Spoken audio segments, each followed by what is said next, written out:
Let's talk about problem number 8 from the homework. So the function evaluation should be relatively straightforward. Let's address the third and fourth concern. What exactly is going to be the choices of x when f of x equals 2? And also, what's the domain and what's the range of this particular function? Well, in order to answer those questions, it's actually, especially for the range, it's kind of practical for you to sketch the graph first before you can make a reasonable decision on what would be the answers.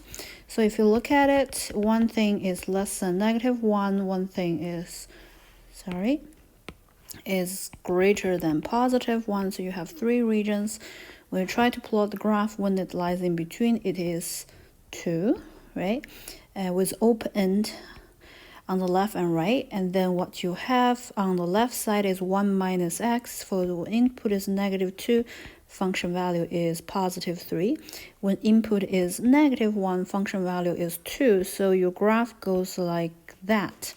And you can also plot the graph of x plus 1 relatively easily. When the input is 1, the output is 2. You should include the boundary point. And then when it's 2 and it's 3, so this is what you end up with. So that's a graph of your function.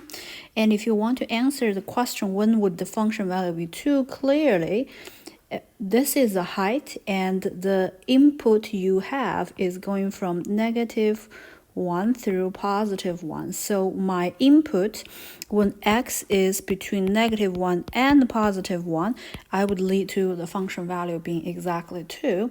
And the domain of the function, which is quite obvious, it's defined everywhere. So it goes from -infinity to +infinity. The system does require you to do an inequality, so you want to choose the first expression. The second one you have here is what exactly the range. Range talks about the height you manage to swipe through. So you go from 2 and go all the way above. So you should be greater than or equal to 2, which goes like that. And I should correct myself since it's a range, so it is a y that is greater than or equal to 2, which answers my question.